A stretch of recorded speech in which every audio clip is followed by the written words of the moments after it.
Honestly, I don't know why. Somebody tried to explain it to me earlier, and I said, I only got a B in biology. And then they said, it's not even biology. And I said, I only got a C in English. And then, now I'm just blabbering and I don't even know what I'm saying. Also, bear with me, I'm getting a cup of water. Because how many of you guys have ever gone up to do a presentation in front of your class and you just saw me spill all that water. Real dedicated, everybody.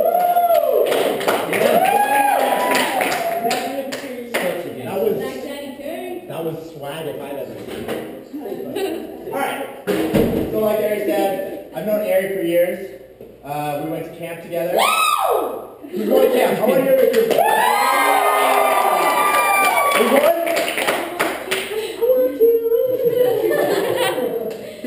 I need more energy. Alright. Also, I want you guys to raise your hand if you're new to club. If you've never been to a Young Life before.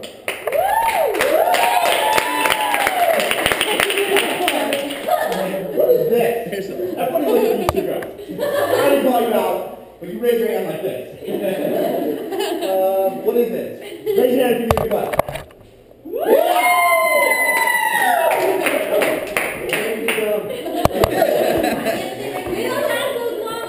Check out the wingspan. Alright. Okay. I'm Zach. A lot of people call me Zach Kane. Long story. It's your real name. It's my full name.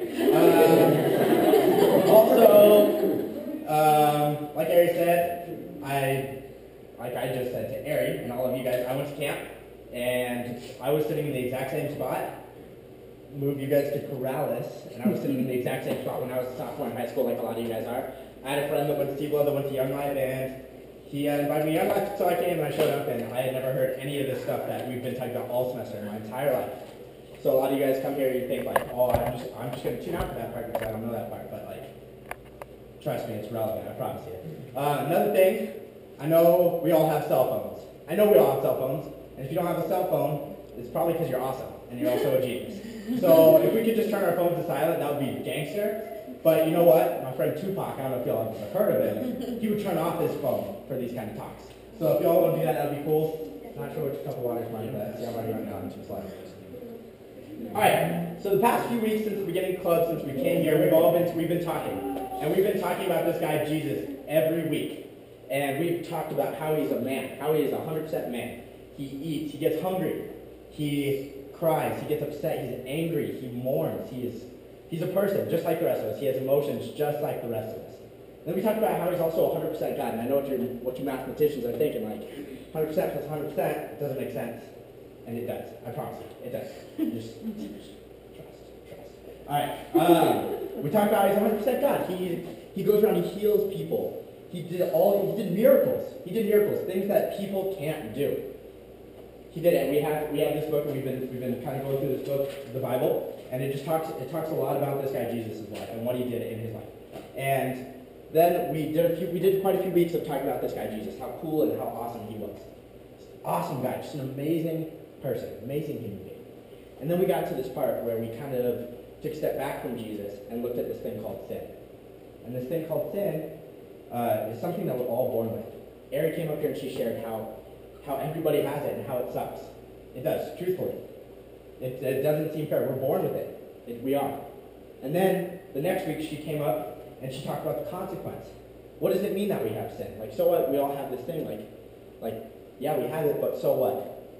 So then we talked about that. We talked about the different consequences of sin. And then the next week, I'm getting over a cold, I guess. Probably not. And then she came up here, or no, she didn't, Josh did. Josh came up here, and this was 3 weeks ago now, and we talked about this guy Jesus again. We came back, and we brought the two stories together. Okay, we have this guy Jesus, and we have sin. So what? So now what do? And Jesus bridged the gap. And we talked about how this guy Jesus died for us. And he didn't just die for us as individuals. He didn't die for me. He didn't die for Josh. He didn't die for the leaders. He died for all of us. He died, think of the person you dislike the most, the person you would want to give a flat tire to while they're walking upstairs. Nobody likes flat tires. Don't give flat tires to people you secretly hate or have a crush on. They don't think about the person you have a crush on, or do. Either way, Jesus died for both of them, all of them. All these people. I have people in my life that I have a hard time being friends with. It's hard for me. But Jesus died for him. Jesus had people. He was a man. Remember we talked about this. Jesus was a man. He had people that he died, or that he didn't like that he died for. Pardon. Okay? So that brings us to where we are now. That was 3 weeks ago. It was a long time. Sorry for the recap. A lot of new people. She's not excited that she's new. Just kidding. She's totally pumped. I can tell. But what I'm going to talk about today is kind of like the so what. Like, why does any of this matter? Like, why is it important? Now what do we have? What are we left with? We are left with the fact that we don't have sin, and there's this dead guy, Jesus, who is 100% God and 100% man. He's a real math problem. You know what I mean? So what I'm going to talk about, a lot of people call it the hinge. It's the hinge of Christianity. Wes thought my joke was funny. I got it. Yeah, that's right. Take a second. But it's just called the hinge. This is why it's important. All of Christianity hinges on this one idea, this one concept. Okay? So we're going to get there in like a little bit of time. I was going to give you some time, but some of you would have started counting and I would have gotten it. Okay? So we're going to get there shortly, but now I want to talk to you guys about my own life. Growing up when I was a second grader, my parents got divorced. And so I would spend half the time with my dad, half the time with my mom. A lot of people are the same way, just divorced. It was a pretty clean divorce, but I would hang out with my mom, I'd chill with my mom, and then I'd hang out with my dad. And on my dad's side of the family, he has a brother, a sister, and his mom. He never knew his dad, and his brother and his sister were actually half brothers and half sister because they're just two separate guys. You guys can figure that out. But my dad's brother, my uncle, his name is Todd, and he was this big CEO. He's this big CEO of this company. He's got a really cool story. Talk for a different time. But so he was off. He lives off in St. Louis. He was away. And then my dad's sister is a meth addict. She's been in prison a lot of times for cooking meth, for selling it, for being high on meth, for possession of meth. And so she's kind of out of the picture. My dad's just kind of like the only one left in New Mexico. And his mom is super sick. And my grandma, she's always been plagued with this sickness, like very, very sick. And to be honest with you, I don't even know what it was because it's like a very rare disease. Yada, yada, yada. But I love my grandma. I love my grandma. My grandma was the coolest girl in the world. She wasn't cool like you would think. Like a year ago, I went to Arizona, and me and Ari were walking around this mall, and these two old women, she remembers because she's laughing. They're wearing like jeggings, boots, and like a V-neck. And me and Ari are like freaking out. We like took like 46 pictures of them. Kind of creepy. Also awesome. My grandma was not that. That was not my grandma. My grandma crocheted. She made Afghans. Yeah! You know what she did with those Afghans? She wore them on her feet as shoes. Okay? Grandma, what are you doing? No style. Maybe that'll come in like 40 years. Who knows? But one thing, my grandma wasn't like my favorite. You know, I didn't love my grandma because she was cool. I didn't love my grandma for any of that. I love my grandma because she loved me. She was, I mean, we'd hang out all the time because we'd always be over at her house doing stuff like fixing stuff, teaching her how to use internet or a cell phone. Like she's stuck in the 40s still. Like, come on, grandma. But I remember one day I was sitting at home, and it was my 8th grade year, and I was doing a little bit of algebra homework, and I was sitting on my couch in my mom's house, and when I was sitting there, I got a phone call from my mom. My mom was like, "Hey, I just want to make sure you're home." And I was like, "Yeah, like I'm home." She's like, "Okay, I'm in like 2 minutes already." And it was weird. My mom is like really cool, calm, collected, like plays soccer, and she's like 50. Like, what are you doing? But she's cool. She chilled out, you know. But I could tell in her voice, like something was up. Like I was so scared. I was like, I thought something happened to my dogs. What? No, my dogs were with me. What am I thinking? Dogs in 8th grade. Hashtag. And then I was like, next thing I thought was my sister. Where's my sister at? Like I'm freaking out. So I call my sister. She's like, "Hey, I'm at work. Like I'm on my way home too, though." And I could just tell like something's boiling up. Something's boiling. And I'm like kind of freaked out. Like put away my math homework. It was like, this will count as an excuse. I'm scared. Don't have to do math homework. Good. Then my mom comes home. And she walks in, and she's like stressed out. I can tell she's been crying. And I was like panicked. I was like, I don't know what just happened. Like I really don't know what just happened. My mom, she came and she sat down on the couch next to me, and I was like, what's wrong? Are you okay? And she just started crying. And I was like an 8th grader, just sitting there watching his mom cry, like freaked out. She like couldn't like talk. She was just whatever, you all cried, except for me. And she just looked at me and she said, Zach, your dad's mom is dead. She died. Your grandma's dead. And then you get that feeling, and I don't know if you guys have ever had it, but you feel like everything inside you just dropped.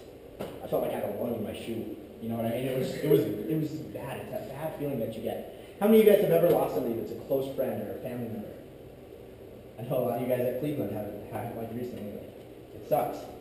You know what I mean? But the thing that sucked the most, like that was like the worst time. Like that sucked to hear that news. But as soon, pardon me, as soon as after the funeral and stuff, the next few weeks went by, like hanging out with my dad, it wasn't the same. You know, we couldn't go to grandma's house. We couldn't go help her do her stuff. We couldn't have a relationship with my grandma anymore. It sucked. The only thing we could do was go down to her gravesite and leave flowers and say words. But my relationship with my grandma was gone. It was gone, and it was devastating, traumatized. I didn't have like a grandma anymore. This grandma, this person I loved, didn't have anyone. Okay, sorry that took so long. I apologize. But we'll bring it back to Jesus now. So we talked. Jesus is dead at this point. He's dead. He's been crucified, and he is dead. And so when they buried him. They wrapped him in a cloth, in a white linen cloth, and they put him in this tomb. And in front of the tomb, back then, tombs were just giant caves. I mean, you just have a giant cave, and Jesus was put inside this giant cave. But they knew how popular Jesus was. Everybody wanted to, everybody wanted to know, is Jesus real? Is this real? Is this legit? Or are these just rumors? Are these just stories? So they rolled this giant boulder. Giant boulder. Something that takes like 40 men to move. Like imagine the biggest rock you've ever seen times it by 12, just because. And they push it in front of this tomb. So now Jesus is in this tomb, dead, wrapped in linen. Okay, and not only did they do that, but then they put this guard outside. And like the guard didn't look like me. You know what I mean? Like he's a buff dude. He's not like this, he doesn't wear Hawaiian shirts, you know what I mean? Let's just put it that way. He wears armor and a sword. He's a man. Okay? He could grow more facial hair by 5 o'clock than I could in 4 weeks. And I promise you that. Fact. Not really, don't. So he's buried, there's this guard walking outside his tomb, and then there's this giant rock. But his two friends, Mary and Mary, when somebody dies, you go to their funeral, you get them, and when you go to the funeral, you take them flowers, you take them gifts, you take gifts to the family, because you honor them. You buy them expensive stuff. You don't get them cheap stuff either. You know what I mean? You don't show up with like a little sunflower that you're like, oh snap, you get this. You know what I mean? You show up with like roses and nice stuff because you want to say, I love this person. I remember my sister still has like 3 or 4 of the plants that we got, but these giant plants, these giant rose bushes, these like gorgeous, gorgeous flowers, these gifts. And that's what these 2 girls, Mary and Mary, had done. So they're walking to the tomb, both of them. And when they get there, like right before they get there, they're like, what are we thinking? We're going to try to roll away this boulder and also kill the guard? Like, what are we, you know what I mean? Like, what are we going to do? How are we going to get this stuff to Jesus? So they're like, well, you know what? Let's just keep walking, I guess. What are we going to do? Maybe they'll be able to, maybe they're secret ninjas. I don't know. I don't think they are, because they were worried about it. But they get there. And when they get there, the guard is on the floor. And this, by the way, this is all coming from Mark. This is all in Mark and John and Luke. It's all very similar, so I'll show you if you have a question. But they're walking, and they get there, and the guard is on the ground. And so they're like, check. Like, that's off the list. Woo! Thinking of the stories they're going to tell their friends when they get back, yeah, I totally kicked him in the throat. Kind of, I don't know. But, that's what I would do anyway. I guess I'm a bad person. But then they get there and they're like, okay, let's figure out how to move this boulder now. And they get there and the boulder is rolled back. And so they're like, check. That's another awesome story I can tell somebody that's, not true. So then they walk in the tomb. So at this point they're in this giant cave. And this is where Jesus is buried. They know this is where Jesus is buried. And they have these flowers, they have these gifts, and they're in there. And they look around, and they just see a white linen cloth in the shape of Jesus' body, but flattened to the ground. It was like if Jesus was a basketball, bad analogy. Jesus was a basketball, and somebody just took all the air out of him. And so it's just flat. It looked like he had melted into the ground, but it's been 3 days. So they're like freaking out. They're like, what is going on? And so they look around and they turn around and there's this guy, and this guy is he's cold chilling. That's where I wrote my notes. He's cold chilling. And he's, he's sitting there and he says, Jesus isn't here, he's risen. Go and tell all your friends that Jesus is risen. And so the two Marys are like they're stoked, but they're also scared because how many of you guys have ever known somebody that's died for 3 days and come back to life? I do every morning. That's not that. That's a big difference. But, they're freaked out. They're like, what just happened? So they're running away, they're gonna go back home, and when they get there, they start telling all of Jesus' best friends. We call them the disciples. You guys have heard about them this semester. Disciples. And they start telling them, and they start doubting. They're like, no way. I don't believe that. Jesus is gone. Jesus is dead. Put my paper real quick. So they went and told everybody. Like I said, they went and told everybody they could. But nobody believed him. So eventually Jesus showed up, and he's alive now. He's in the flesh. He's still got the holes in his hands. He's got the holes in his feet. He shows up to these people who have said, you are not alive. And he's like, what up? What up? I'm J-Man. I'm a real J-Man. And, he's alive. And these people start freaking out. They're his best friends. I think about that with my story with my grandma. You guys should think about it with the story of your friends and your family member. Like, you find out that, like, your family member's alive. Like, how stoked would you be? Also kind of freaked out. Also kind of scared. I don't know what I would do. You're a zombie. That's what I would tell you. So, he's hanging out for a few days, and then he's like, all right, I came back here, but I gotta go now. Like, I can't stick around forever. This wasn't the purpose. This isn't why I came here. I didn't come here to be on earth and reign. And that's what all his friends thought. But he's like, that's not why I'm here. So he ascended into heaven. He went to heaven. It's important to remember he didn't die. He ascended into heaven. And John 14:3 says that if I go prepare a place for you, I will come again and receive you myself. So he went to prepare a place for us in heaven. And I think that's the coolest thing because it's like Jesus went and made us a place to go, which is so cool. And it's like an incredible thought. That's what happened. But why does it matter? I know what you're thinking, like, okay, like I just heard all this story like this. Like, what is it? What does it matter? If Jesus never came back from the dead, if he didn't ascend into heaven, we can't have a relationship with him. And from the beginning, that's what we've talked about. That Jesus wanted nothing more than a relationship with us. He wanted to think about any relationship that you have with anybody. You talk to them, you text them, you're friends with them, you talk to other people about them. And that's what Jesus wants. But we can't have a relationship with that dead person. I can't have a relationship with my grandma. She's dead. But I can have a relationship with Jesus because he's not dead, he's alive. He's conquered death. And I think that's the coolest thing. I think that's the coolest news because without that, none of anything that we've said this semester matters. This whole book would just be a paper with a piece of leather wrapped around it if this hadn't happened. None of it would have mattered. But because Jesus is alive, because Jesus is not dead, because we can have a relationship with Jesus, that's what matters. That's why this is important. That's why Ari said it's relevant to all of us. It's important to all of us. So that's it. I want to challenge you guys though. We do this sometimes, and I want to give you guys a challenge. When you guys are at home tonight, brushing your teeth, maybe with some icing. I don't know if you guys brush your teeth with icing. Apparently I do. Brush your teeth, or you're getting ready, you're laying down to go to bed. Just think about that. Just think about people that you've had a relationship with, and think about having a relationship with this person, with this man that we've learned about all semester, and think about what that would be like in your life. That was like 14 challenges wrapped into one. I apologize. But, I mean, each of you guys know where you are in your lives.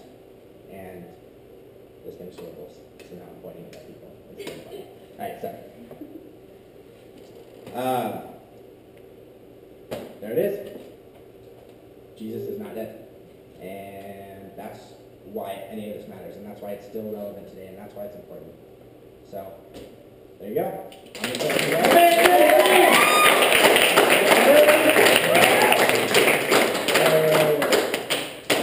I'm gonna pray for you guys, and then I'm going to say like 3 things, just to recap a little bit about Aries announcements. Alright, Father God, thank you so much. Thank you for this fun night. Thank you for the mob. Thank you for the laughter. Thank you for icing toothpaste and nasty water, God. Thank you for laughter. Thank you that we could all come here and just learn about you.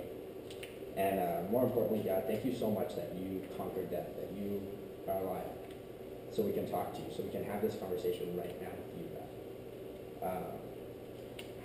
I'm just astounded at that, Father. I pray that everybody just takes it in, doesn't just blow it off, Lord. I pray that any questions, they look for answers, that they come and talk to people about answers, God. I pray for a good time tonight, safe travels home, Lord. I pray all this in your son's name. Amen. All right. Like Eric said, there's only 3 spots left for camp. 3 spots. Raise your hand if you want to go to camp. Oh, that was the highest your hand has raised.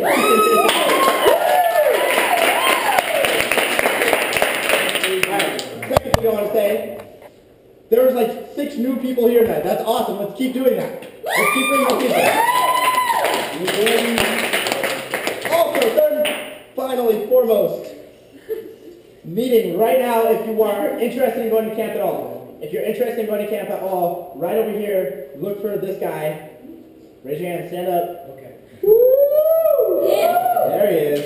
All right. Have a great night. Let's go beyond. Unless you're wanting to go to this thing. Okay. Yeah, they're probably going to